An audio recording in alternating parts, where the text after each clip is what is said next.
Friday evening mini vlog தான். Counter top எல்லாம் clean பண்ண வேண்டியது இருந்துச்சு. அதனால் அதுக்குள்ளே வேலையை ஸ்டார்ட் பண்ணியாச்சு.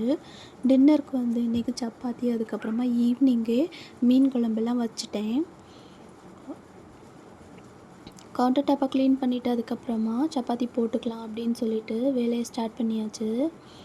நான் ஒரு 5th 6th படிச்சுட்ருக்கும்போது எங்கள் ஃபேமிலி, அதுக்கப்புறமா எங்கள் பக்கத்து வீட்டில் உள்ள ஃபேமிலி, நாங்கள் 2 ஃபேமிலியுமே சேர்ந்து விடிய காலம் ஒரு 4:30 5 மணிக்கு பக்கத்தில் வந்து எங்களுக்கு வந்து ஒரு ஆறு உண்டு. அப்போ அந்த ஆறில் குளிக்கலாம் அப்படின்னு சொல்லிட்டு நைட்டே பிளான் பண்ணிவிட்டு விடிய காலம் எழும்பி நாங்கள் எல்லாருமே நடந்தே போவோம். நடந்து அப்படியே பேசிகிட்டே ஜாலியாக ஃபன் பண்ணிவிட்டு சில் கிளைமேட்டில் சூப்பராக அப்படியே போய் நல்லா குளிச்சுட்டு அப்புறம் வந்து பஸ்ஸில் வந்து நாங்கள் வந்துடுவோம். அந்த நேரம் வந்து அந்தளவுக்கு பைப் எல்லாம் கிடையாது. அதனால் நாங்கள் வந்து விடிய காலம் போயிடுவோம். போய் குளிச்சுட்டு பஸ்ஸில் வந்துடுவோம். அப்போல்லாம் ரொம்ப ஜாலியாக இருக்கும். எப்போ ஒரு வீட்டுக்கு ஒரு பைப்புன்னு வர ஆரம்பிச்சிச்சோ அப்போத்துலேருந்தே எங்கேயுமே போகிறது கிடையாது.